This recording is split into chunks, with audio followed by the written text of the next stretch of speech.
Okay, so this lecture is going to look at sort of that second stage in Viking invasions into the 9th century and how those sort of change in nature and purpose. And then also sort of the resistance led by Alfred the Great, who ultimately will sort of lay the foundation for what will be the Kingdom of England.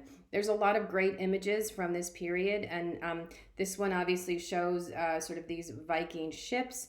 And depictions, contemporary depictions of the Vikings, but also is intended to kind of give the sense of how the number of Vikings arriving all the time was increasing. So we know around the mid-8th century there's a shift. So before we saw sort of raid and plunder, this is different. This is settlement and conquest. So they're not just confining themselves to those really vulnerable sort of monastic institutions along the coast or any sort of port settlements. Now things are changing. And that change is marked in part by the arrival of what's called the Great Heathen Army. This is sort of a contemporary term that we actually see to describe this sort of loose confederation of different groups, all sort of Scandinavian warriors, though not all coming directly from Scandinavia. A lot of them have been sort of active in and around Ireland and Scotland and England for a while, and they sort of temporarily joined forces. So this really sort of signals this shift from raid and plunder to much more deliberate settlement and conquest. This is a manuscript of the defeat of King Edmund, who I'll talk about in a second. So they're really interested in sort of expansion and conquest. So in 865, the Viking army sort of meets the forces of King Edmund of East Anglia, and they defeat him, and he is killed in battle. He then later is considered one of the sort of Anglo-Saxon Christian martyrs, and they build this monastery, Bury St. Edmunds, which obviously is no longer extant, or it's extant, but it's now in ruins, to sort of mark that his death and his defeat and his martyrdom, this clearly was viewed as sort of a Christian pagan clash.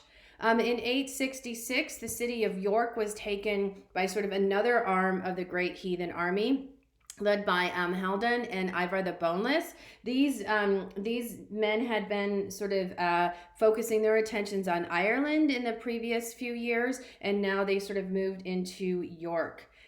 You also have 869, a Viking army goes up into Northumbria and defeats the King Ella, in part sort of taking advantage of some internal divisions that were already there. But in any case, they sort of continue then their march into Mercia. And so by 873, they've conquered most of Mercia. They install sort of a local puppet king in the west and then rule the eastern part of the kingdom directly. So the sort of end result of all of these conquests is a division of England into two sort of separate areas. So one in the east that's referred to as the Danelaw, and it means exactly what that term suggests. So this is all of the area on the island that is subject to Danish law and customs because the elites in charge are ultimately Viking. They introduce sort of distinct customs and traditions. While we do see some of the burials like the one depicted here, we also know that some of the Vikings practice inhumation and cremation as well. They observe Norse religious practices, so they do not convert to Christianity, but continue to sort of revere the Scandinavian gods and goddesses.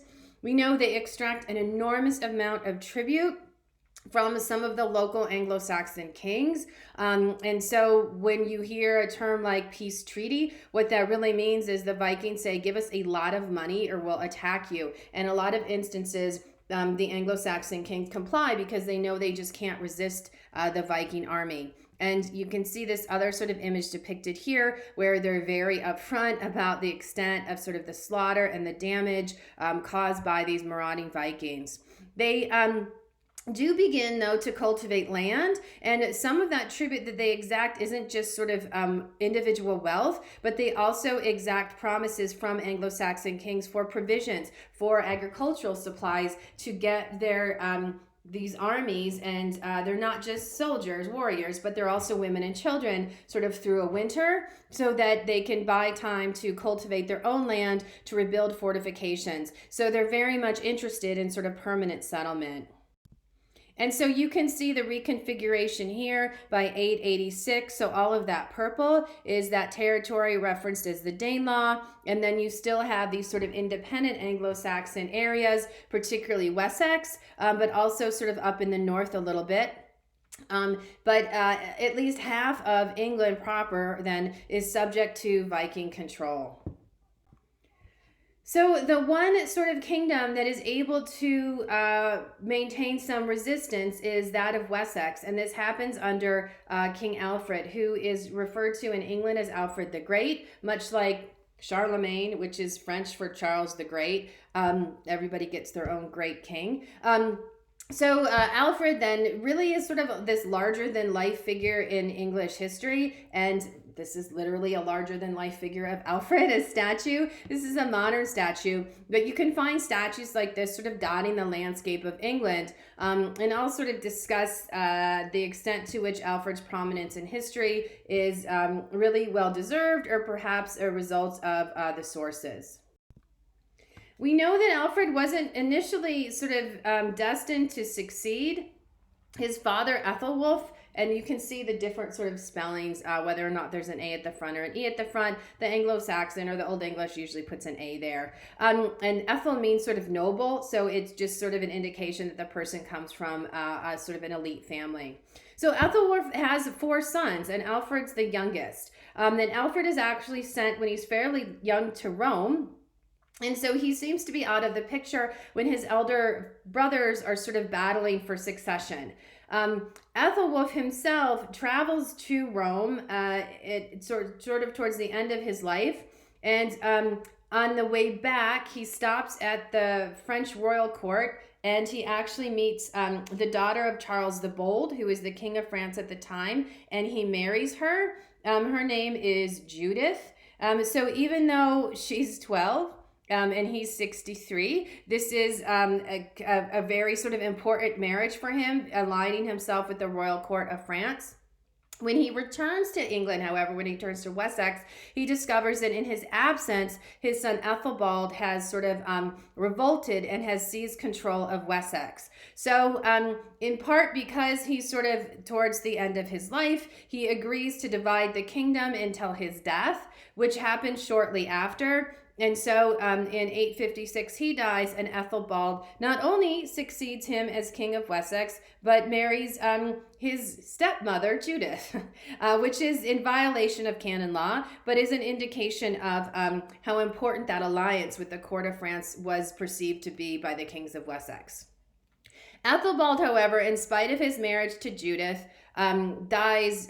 He dies of illness fairly young without children. So the crown passes to his younger brother Ethelbert. He too dies without children, and so then the crown passes to the third brother Ethelred.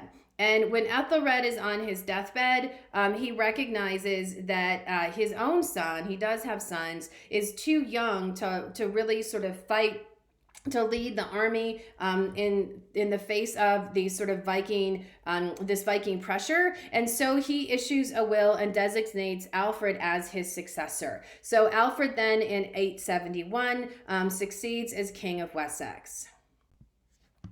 We actually know a lot about Alfred from contemporary sources. In part, this has been, the prominence of Alfred in written sources has often been interpreted as a reflection of his importance in English history. Though there are some scholars who suggest that it's not that clear.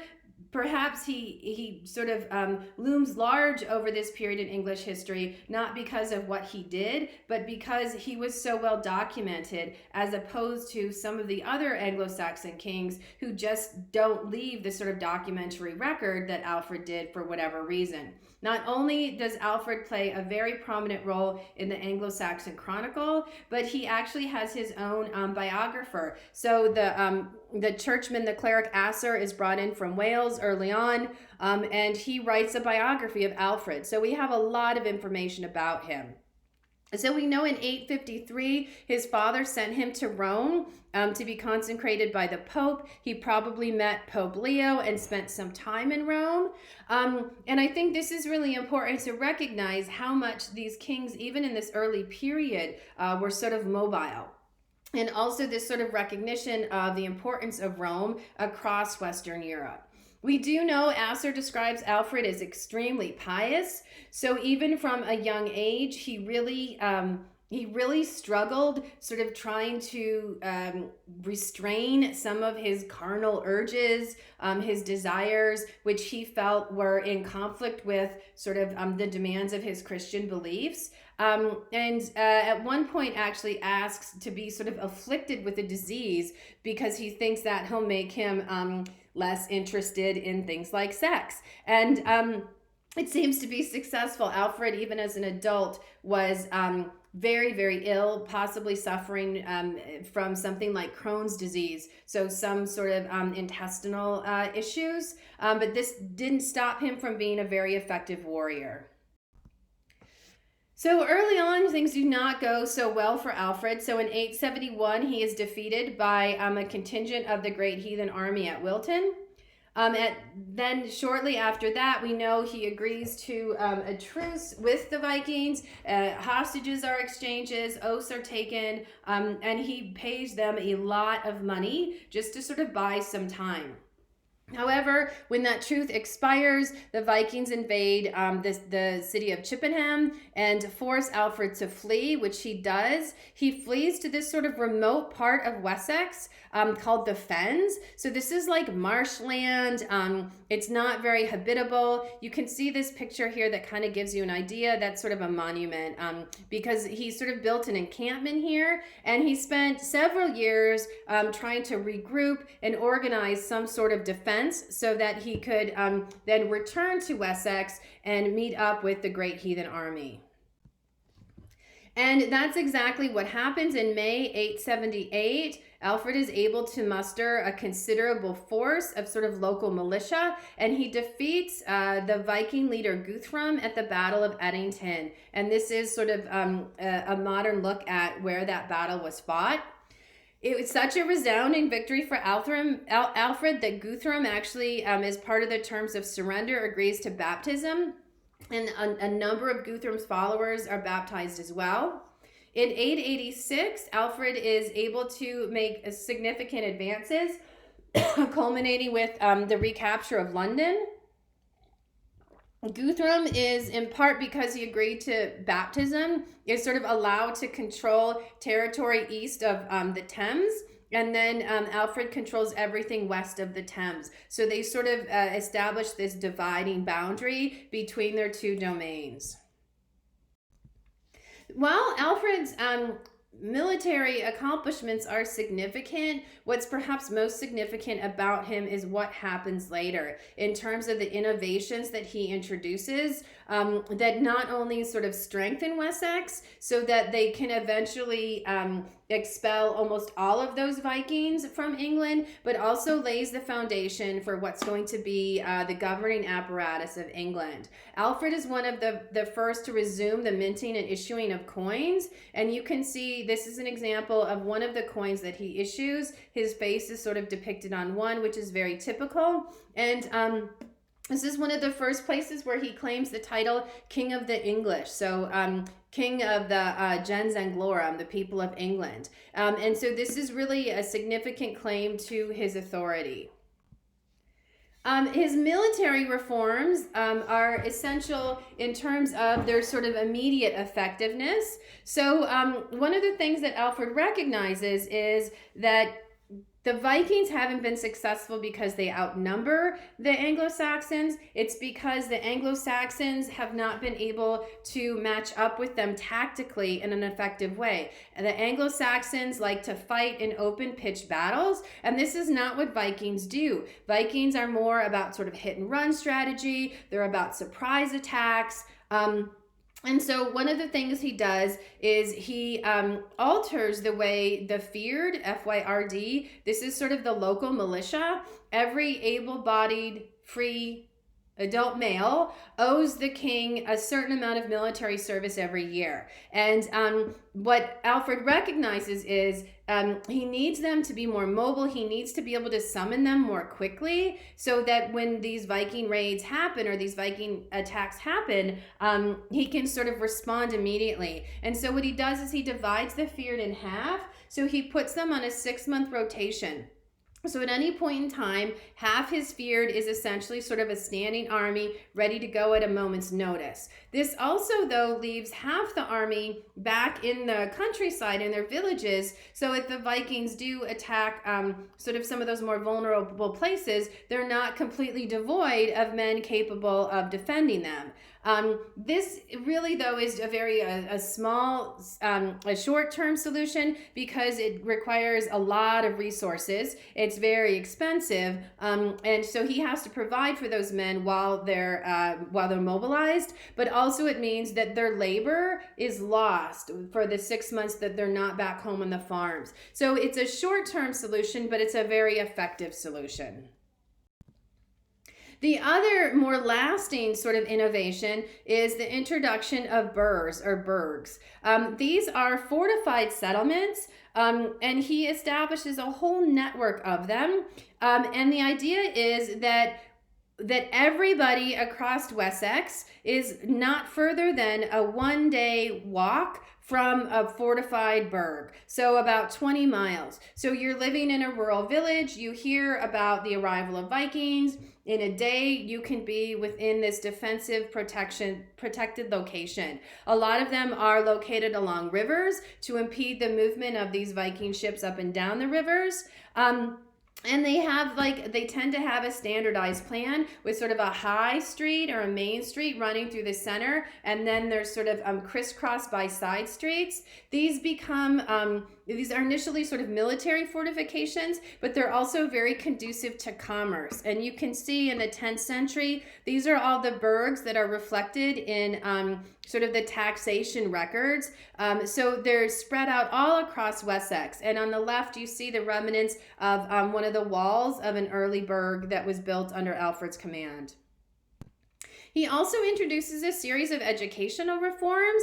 Alfred himself is extremely well educated. We know that he spends a lot of time reading and writing and actually translating texts from Latin into Old English, so to make them more accessible. It's very possible that he himself was responsible for a number of translations, including Boethius, some of the Psalms, also Augustine. And he really is concerned about this decline in literacy that he sees happening because of these Viking raids and this disruption in cultural production. Because he believes that education, the acquisition of knowledge and wisdom, is absolutely a key to effective governance, not only for the king, but for everybody else. And so he actively attempts to expand education and literacy beyond the clergy, to extend it to sort of secular officials within his household. He imports scholars like Asser to come, so men with sort of this reputation, this established reputation for scholarship, he brings them to his court. And he actually requires a lot of his sort of office holders to study, to learn how to read and write. And if they don't, he removes them from office. This is one of the most sort of iconic material objects to survive from Alfred's reign, and this is called the Alfred jewel. Around the sides, it actually says, Alfred had me made, and it would have been on top of a longer rod, and it was probably used as sort of a device as you were reading to sort of point to the word that you were at. And it's possible that this is intended to be some sort of self-portrait. He also introduces some significant legal reforms. One of the things about Alfred is he actually sort of draws upon a series of reforms issued by his predecessors, and he sort of takes what he thinks is working, particularly laws he considers are more just.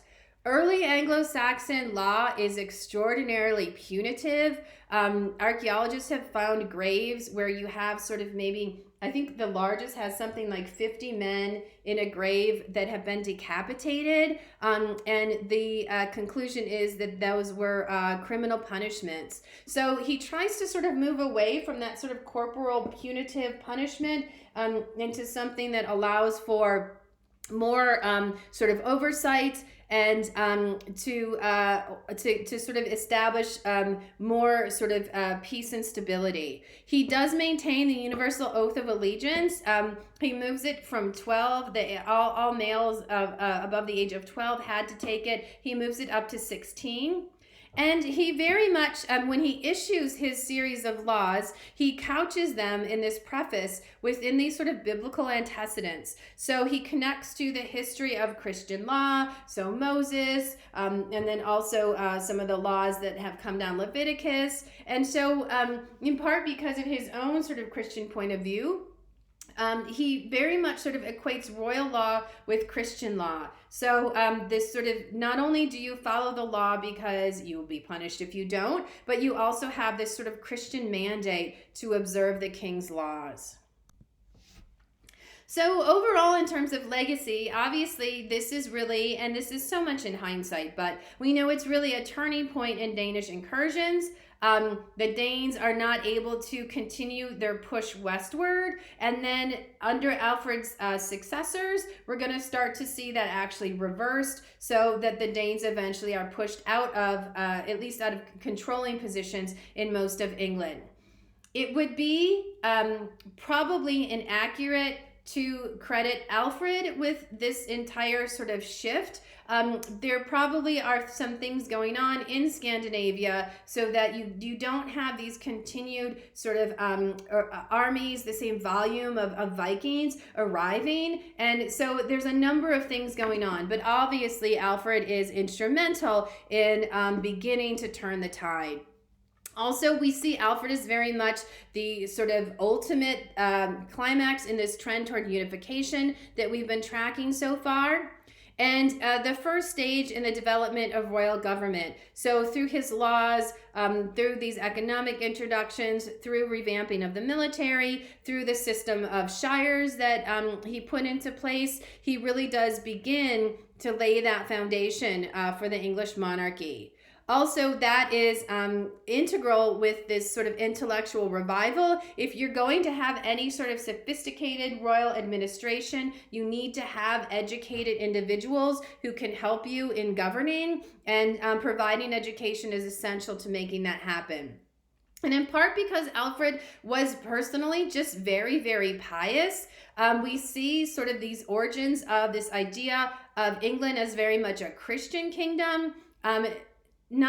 I wouldn't go so far as to call it a theocracy, but the king is very much seen as sort of someone working hand in hand with the church to establish peace and to govern, and to ensure that sort of Christian laws and traditions and practices are observed throughout the territory that he controls.